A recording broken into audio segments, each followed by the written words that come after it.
South India shopping mall the wedding Mantra సరికొత్త wedding collection south India shopping mall.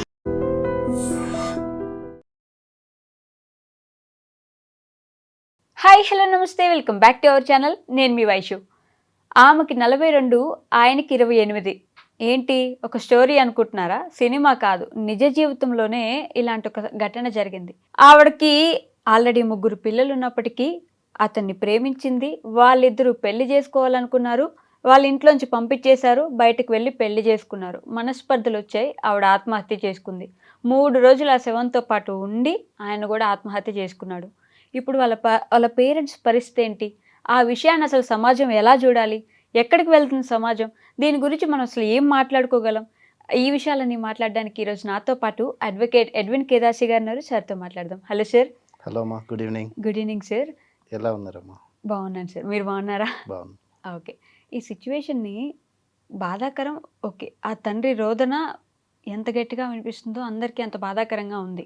కానీ అసలు ఎలా చూడాలి సార్ ఇప్పుడు ఈ సిచ్యువేషన్ని? ఏం నేర్పిస్తాం ఇప్పుడు దీని నుంచి? వైషు, సార్ దెస్ అ సేయింగ్ అమ్మా, ఓకే, ప్రేమ గుడ్డిది అని. రైట్. కానీ మరీ ఇంత గుడ్డిది, లేకపోతే మరీ ఇంత అసలు అంటే ఇంత బ్లైండ్ కావాల్సిన అవసరం లేదనిపిస్తుందమ్మా. వాళ్ళ ఫాదర్ చెప్పేదాన్ని వింటే ఏమంటున్నాడు, వాళ్ళిద్దరికి ఇంటరాక్షన్ ఎక్కడ స్టార్ట్ అయింది? ఇన్స్టాగ్రామ్లో స్టార్ట్ అయింది. దెన్ అంటే అది అంత డెసిషన్ తీసుకోవాల్సినంత నెసెసిటీ ఏముంది అక్కడ? ఇప్పుడు ఎనీవే అదొక లివ్ ఇన్ రిలేషన్షిప్. ఓకే. ఎందుకు అంటే ఈ పద్మ అన్న ఆవిడ ఆమె భర్త నుంచి డైవర్స్ తీసుకోలేదు. రైట్. అది కాకుండా దాని మీదకి వెళ్ళి తనకు 3 పిల్లలు ఉన్నారు. ఇప్పుడు తన సుఖము లేకపోతే తన స్వార్థం తను చూసుకుంది, ఇతనితోటి ఎలోపైంది, వచ్చేసింది.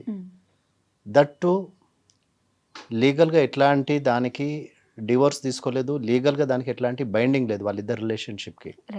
అట్లాంటప్పుడు 3 పిల్లల్ని విడిచిపెట్టేసి వచ్చేసి నీ బాయ్ ఫ్రెండ్ తోటి వచ్చేసి నువ్వు వేరే కాపురం పెట్టేసి ఉండటంలో దాన్ని మనం ఎట్లా అర్థం చేసుకుంటాము? ఏం అర్థం చేసుకుందాము? లేకపోతే సొసైటీకి మనం ఏమి మెసేజ్ ఇస్తున్నాము? అంటే మేము చేసేది రైట్ అనా, లేకపోతే ప్రేమ గుడ్డిదానా, లేకపోతే కామం గుడ్డిదా, లేకపోతే మోహం గుడ్డిదా, లేకపోతే వాంఛ గుడ్డిదా? What is blind here? Exactly. Instagram పరిచయం తోటి భర్తను విడిచిపెట్టేసి నువ్వు పెళ్లి అగ్నిసాక్షిగా, నువ్వు సప్తపది సాక్షిగా నువ్వు ఒక భర్తను పెళ్లి చేసుకొని భర్తతోటి 3 పిల్లల్ని కానీ ఈ రోజు నువ్వు ఒక బాయ్ ఫ్రెండ్ కొరకు నువ్వు భర్తను విడిచిపెట్టి సమాజాన్ని విడిచిపెట్టి సొసైటీని ఎట్లా నేను ఫేస్ చేయాలనే నీకు ఆ మాత్రం నీకు ఎట్లాంటి ఇన్హిబిషన్స్, ఇంగిత జ్ఞానం లేకుండా నువ్వు ఒక బాయ్ ఫ్రెండ్ తోటి నువ్వు ఎలోప్ అయిపోయి వచ్చేసి 3 పిల్లల మీద ఏం ట్రామా ఉంటుందమ్మా? మెంటల్ ట్రామా ఏముంటుంది? అది at the end of the day పిల్లలు ఎట్లా రిసీవ్ చేసుకోగలరు? ఇప్పుడు స్కూల్కి వెళ్తే స్కూల్లో తల్లిని మీ తల్లి ఫలానోడితో లేచిపోయింది అంటారు, మీ తల్లి తండ్రిని విడిచిపెట్టిపోయింది అంటారు, లేకపోతే మీ అమ్మ ఎటుపోయిందిరా అంటారు. అవునా కదా? మీ అమ్మ ఎదురా న్యాచురల్గా అడుగుతారు, చుట్టుపక్కల వాళ్ళకి తెలిసిపోతుంది. ఇప్పుడు మొక్కై వంగంది మ్రానై వంగని అన్నట్టు వంగదు అన్నట్టు. ఇప్పుడు ఒకవేళ హస్బెండ్ ఇనిషియల్ స్టేజెస్లో చూసుంటే ఏమన్నా కంట్రోల్ చేసేవాడేమో. కానీ ఇప్పుడు సొసైటీ కానీ లేకపోతే లా కానీ ఏమంటుంది? ఎక్స్ట్రా మ్యారిటల్ అఫైర్స్ తప్పు కాదంటుంది లా, జ్యుడిషియరీ. ఎక్స్ట్రా మ్యారిటల్ అఫైర్స్ తప్పు కాదంటుంది, లివ్ ఇన్ రిలేషన్షిప్స్ తప్పు కాదంటుంది, ఎక్స్ట్రా మ్యారిటల్ అఫైర్లో పుట్టిన పిల్లోళ్ళను కూడా హస్బెండ్ చూసుకోవాలని అంటుంది. అంత లీగల్ పవర్ వచ్చినప్పుడు ఇంకా ఎందుకు చేయాలమ్మా ఇవన్నీ? ఇప్పుడు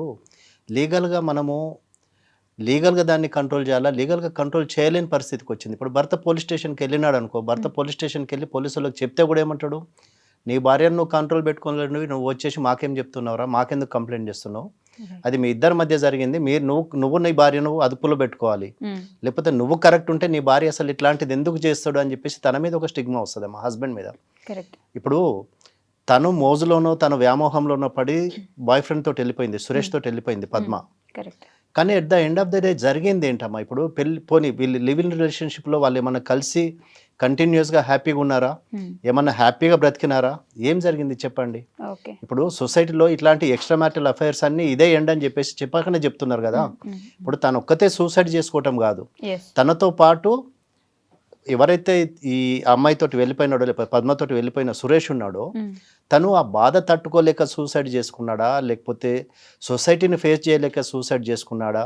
ఇప్పుడు మనకు దాంట్లో మనము విన్నది లేకపోతే మనకు తెలిసింది ఏంటంటే ఇరుపక్షాల వాళ్ళు పోలీస్ కంప్లైంట్స్ చేసుకున్నారు అన్నారు. రైట్. అంటే వీళ్ళు పెట్టే టార్చర్ తట్టుకోలేక నా భార్య సూసైడ్ చేసుకుంది లేకపోతే నా కూతురు సూసైడ్ చేసుకుంది అని చెప్పేసి పద్మ వాళ్ళ ఫ్యామిలీ వాళ్ళు చేస్తుండొచ్చు. అట్ ద సేమ్ టైం అంటే సురేష్ కూడా తనకంటే అపరిమితమైన ప్రేమ నాది, లేకపోతే ఆమె మీద ఉన్న ఇష్టమా, లేకపోతే ఆమె మీద ఉన్నటువంటి చంపుకోలేనంత ప్రేమనా, భయంగా చూడలేమా సార్? భయంగా కూడా చూడొచ్చమ్మా. ఇప్పుడు ఫాల్స్ కేసెస్, ఒకసారి నువ్వు ఒక ఫాల్స్ కేసులో ఇంప్లికేట్ అయితే నేను ఎవరు బయటికి తీసుకురాలేరు. ఎగ్జాక్ట్లీ. ఇప్పుడు అందులో ఇంకా ఇది మర్డర్ అంటారు, చంపేసినాడు అంటారు, చచ్చిపోయింది సూసైడ్ చేసుకుంది అని అన్నారు, చంపేసినాడు మా కూతుర్ని తీసుకెళ్ళి అంటారు. ఇప్పుడు అదే వాళ్ళ ఫాదర్, ఎవరు సురేష్ వాళ్ళ ఫాదర్ అదే అంటున్నాడు కదా, ఆ పద్మ వాళ్ళ కొడుకు వచ్చినాడు, కొడుకు వచ్చేసి మేము పోలీస్ స్టేషన్ కూడా వెళ్ళినామని అంటున్నాడు.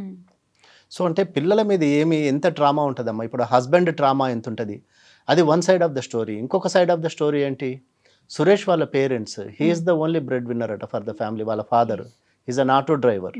ఇప్పుడు ఒక చిన్న పిల్లోడిని కానీ వాడిని అంత పెద్ద కొడుకుని చేయాలంటే వాళ్ళకు ఎంత ఎఫర్ట్స్ పెట్టి ఉండాలి.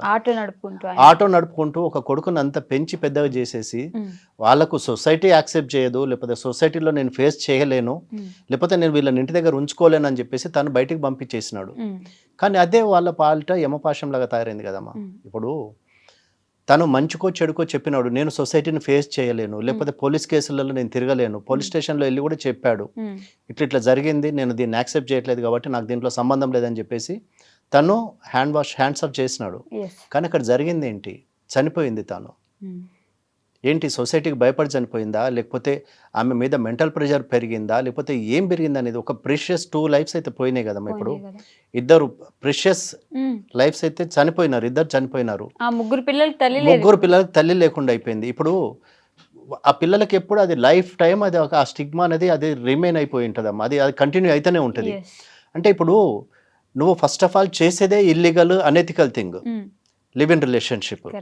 అట్లాంటప్పుడు నువ్వు పోనీ వీడికి ఏమైనా సుఖం ఇచ్చినవా? ఇప్పుడు ఈ అబ్బాయి మొత్తం ఇప్పుడు there is a age gap of something around 15 to 18 years, right? So ఇప్పుడు అంత ఏజ్ గ్యాప్లో వచ్చేసి నిన్ను కోరుకొని నీ కోసం వచ్చేసి నిన్ను సొసైటీని కాదని, తల్లిదండ్రులను కాదని, సమాజాన్ని కాదని, అందరినీ కాదని వచ్చేసి నీతోటి ఉండటానికి తను డెసిషన్ తీసుకొని వచ్చినప్పుడు నువ్వు అతనికి ఇచ్చింది ఏంటి? ఫ్రాక్షన్ ఆఫ్ అ సెకండ్లో నువ్వు సూసైడ్ చేసుకున్నావు. ఒక ఇద్దరి మధ్య ఫ్రిక్షన్ వచ్చింది, గొడవలైనాయి, భార్య భర్తలకైనా వస్తాయి, ఫ్రెండ్స్కైనా వస్తాయి, ఫ్యామిలీలో అయినా వస్తాయి, ఎక్కడైనా వస్తాయి. అంటే ఇప్పుడు నీ మీద ఎంత మెంటల్ ప్రెషర్ బిల్డప్ అయి ఉంటే నువ్వు ఆ డెసిషన్ తీసుకొని సూసైడ్ చేసుకున్నావు. ఒక బ్రతకడానికి చాలా ధైర్యం కావాలా అనుష. అది ఇంకా దానికన్నా చనిపోవడానికి ఇంకా ధైర్యం ఎక్కువ కావాలి. బ్రతకటమే గొప్ప థింగ్ అంటే చనిపోవడానికి ఇంకా ధైర్యం కావాలా. ఆ మూమెంట్లో నువ్వు ఆ డెసిషన్ తీసుకున్నావు అంటే ఎంత ఫ్రస్ట్రేట్ అయి ఉండొచ్చు, లేకపోతే ఏ స్టేటస్లో నీ మెంటల్ స్టేట్ ఉండొచ్చు. ఆ డెసిషన్ తీసుకొని నీ అంతటా నువ్వు చనిపోయి వీడి గురించి ఆలోచించకుండా నీకోసం మొత్తం అన్ని విడిచిపెట్టుకొని వచ్చి సొసైటీని, ఫ్యామిలీని, లేకపోతే బంధుమిత్రులు కానీ లేకపోతే అందరిని విడిచిపెట్టేసి వచ్చేసి సొసైటీని కాదని చెప్పేసి వచ్చినప్పుడు అతనికి నువ్వు ఇచ్చింది ఏంటి? కాకపోతే సార్ అసలు ఇప్పుడు ఇలాంటి కేసులు ఎందుకు ఎక్కువ అవుతున్నాయి? ఏజ్ గ్యాప్, ఆవిడకి 40-80, ఇక్కడికి 25, లేదంటే ఆవిడకి 39, ఇక్కడ 13, ఇలాంటి. అమ్మా ఇప్పుడు ఏంటంటే ఇది fraction of a second attraction Vaishu. ఇది ఏంటంటే ఆ మూమెంట్లో నాకు ఇప్పుడు ఇంకెంతకాలం నేను భర్తతో ఉండాలా, 1 life to live, నేను ఒకటే, నాకున్న జీవితం ఒకటే, నేను ఈ జీవితంలో నేను ఇప్పుడు చేయకపోతే నేను ఎప్పుడు చేయలేను, వీడితోటి ఇంకెంతకాలం ఉండాలి. ఓకే, ఆయన ఫైనాన్షియల్ స్టేటస్ ఏంటనేది మనకు తెలియదు, పద్మ హస్బెండ్ది, లేకపోతే వాళ్ళ ఫ్యామిలీ బ్యాక్గ్రౌండ్ ఏంటనేది మనకు తెలియదు. కానీ ఇదంతా ఇప్పుడు ఈ అంటే నడమంత్రాన్ని వచ్చిన ఇవన్నీ అమ్మ ఏంటంటే ఈ అట్రాక్షన్స్ కానీ లేకపోతే ఇట్లాంటి ఎక్స్ట్రా మ్యారిటల్ అఫైర్స్ కానీ ఇవి ఏంటంటే పెళ్ళిళ్ళే బతకనప్పుడు, పెళ్ళిళ్ళే లాంగ్ లాస్టింగ్ లేనప్పుడు ఇట్లాంటి ఎక్స్ట్రా మ్యారిటల్ అఫైర్స్ ఇవి నడుస్తాయి, లేకపోతే ఇవి కంటిన్యూ అవుతాయి, లేకపోతే దీంట్లో నా లైఫ్ పర్మనెంట్ ఉంటుందని చెప్పేసి ఇప్పుడు సురేష్ కోసము తన భర్తను పిల్లల్ని విడిచిపెట్టేసి వచ్చింది. At the end of the day ఏంటంటే సురేష్ తోటి నాకు రావాల్సిన హ్యాపీనెస్ నాకు రాలేదు, లేకపోతే నేను I'm not happy with him, లేకపోతే ఇట్లనే కంటిన్యూ సురేష్ తింటాడా, తాగుతాడా, కొడతాడా ఏంటనేది మనకు తెలియదు. ఇప్పుడు అక్కడ విడిచిపెట్టేసి వచ్చింది, కానీ ఇక్కడ ఈమె సిచ్యుయేషన్ ఏమైంది, she can go back to her husband and children and she cannot question him also, సురేష్ని. ఇప్పుడు there is so much of age gap, there is సొసైటీలో దానికి యాక్సెప్టెన్స్ లేదు సొసైటీలో. అట్లాంటప్పుడు నేను సొసైటీని ఫేస్ చేయలేక కూడా ఇప్పుడు తప్పు ఎప్పుడైనా తప్పులాగానే మిగిలిపోయింది కదమ్మా. ఇప్పుడు నేను చేసింది కరెక్ట్ అంటే తను నిలబడేది, సొసైటీ తోటి ఫైట్ చేసేది, కానీ తనకు కూడా తెలుసు, తన కాన్షియస్నెస్ ఒప్పుకోలేదు నేను చేసింది తప్పు అనే సంగతి ఆమె మనసాక్షి ఆమెను క్వశ్చన్ చేసింది. రైట్. సో నేనేంటంటే ఇంకా నాకు కాన్బర్ట్ సిచ్యుయేషన్లో నేను సొసైటీని ఫేస్ చేయలేను, నేను ఇంటికి వెళ్ళలేను, నా తల్లిదండ్రుల దగ్గరికి వెళ్ళలేను, అదే లొకాలిటీలో నేను వెళ్ళి బ్రతకలేను అని ఒక వీక్ మూమెంట్లో ఒక డెసిషన్ తీసుకొని తన లైఫ్ తను సాక్రిఫైస్ తన లైఫ్ తను తీసేసుకుంది, రైట్. సూసైడ్ చేసుకుంది, హ్యాంగ్ చేసుకుంది.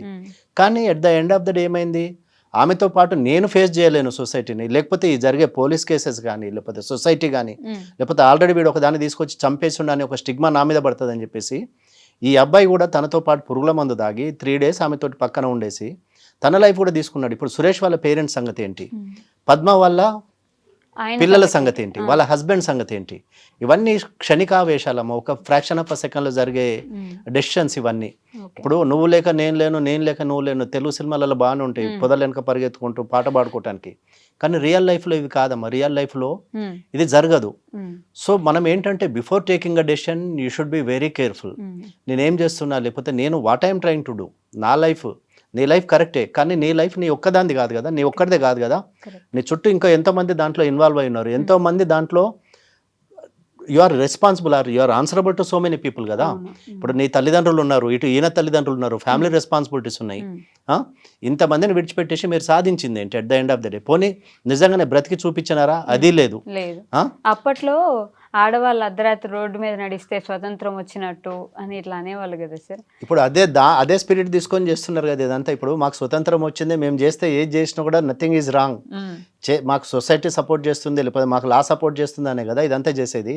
ఇప్పుడు ఆ సొసైటీ భయం ఉంటే, లేకపోతే అదే హస్బెండ్ భయం ఉంటే, అదే తల్లిదండ్రుల భయం ఉంటే ఈ డెసిషన్ తీసుకోదు కదమ్మా. ఇప్పుడు నువ్వు లివ్ ఇన్ రిలేషన్షిప్ లో ఉన్నావు, nobody is going to question you కదా. ఎక్స్ట్రా మ్యారిటల్ అఫైర్స్ తప్పు కాదని చెప్పి సుప్రీంకోర్టు అంటా ఉంది, extra marital affairs live in relationships తప్పు కాదని అంటనే ఉంది. ఎందుకని లా మరి అంత ఓపెన్ అయిపోయిందంటారు సార్? అంటే ఇప్పుడు లా అసలు దాన్ని అంటే ఎందుకు ఇంత ఎక్స్ట్రీమ్ ఎండ్లో దేనికి అంటే నువ్వు చేసేది ప్రతి ఒక్కటి రైట్ అని చెప్పేసి సపోర్ట్ చేయాల్సినంత నెసిటీ కనపట్టలేదమ్మా. ఏంటంటే విపరీత ధోరణులకు పోతా ఉంది ఇది. ఇప్పుడు ఈ లా డెసిషన్స్ ఏవైతే తీసుకుంటున్నారో, ఏదైతే జడ్జిమెంట్స్ పాస్ అవుతున్నాయో, లేకపోతే ఎక్స్ట్రా మ్యారిటల్స్ని ఎప్పుడైతే వీళ్ళు ఎంకరేజ్ చేయడం స్టార్ట్ చేసినారో విపరీత ధోరణులు పెరిగినాయి.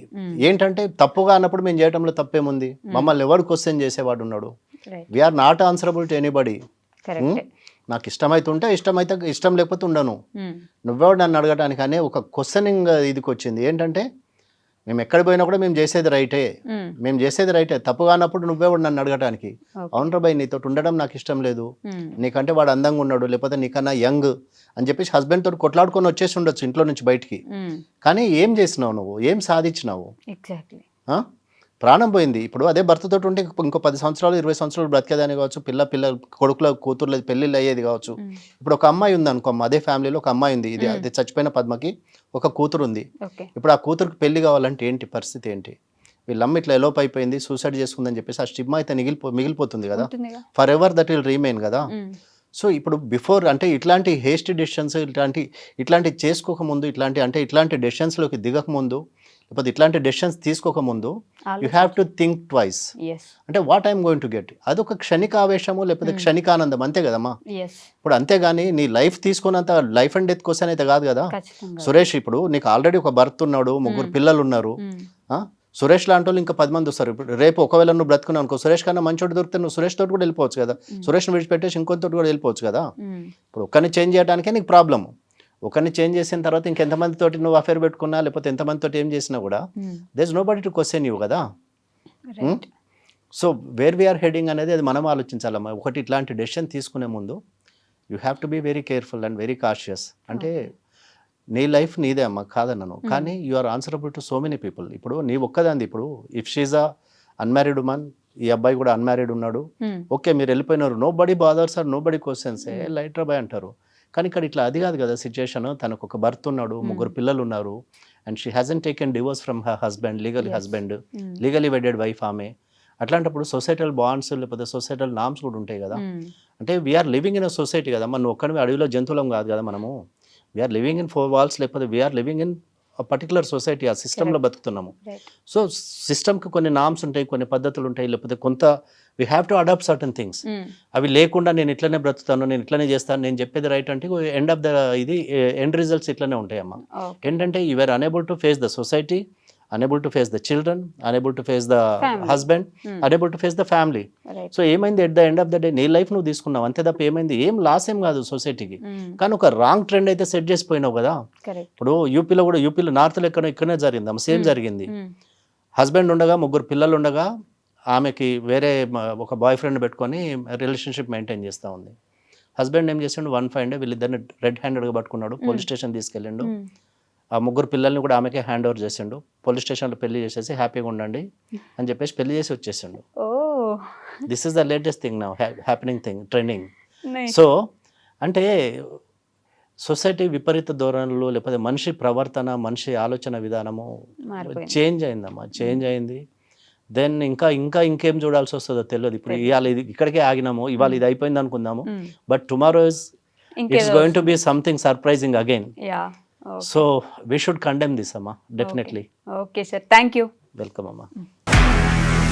నిజంగా ప్రస్తుతం ఉన్నటువంటి సమాజం దేనికి ప్రయారిటీ ఇస్తుంది? ఆర్థిక సంబంధాల చుట్టూ మాత్రమే తిరుగుతోంది. మళ్ళీ ఎన్నికలంగానే చాలా విరక్తి కలుగుతున్నాం. మంచి అనిపిస్తుంది కదా, లేడీస్ కూడా ఛాలెంజింగ్ జాబ్స్ చేసినప్పుడు చాలా బాగుంటది. ట్రాఫిక్ అసిస్టెంట్స్ గా నియమించిన ట్రాన్స్జెండర్స్ అందరితో సాల్యూట్ చేయించుకుంటున్నారు. ఫుడ్ డెలివరీ ఇవ్వటానికి వెళ్ళినటువంటి డెలివరీ బాయ్ అనిల్ పై కళ్ళ ముందు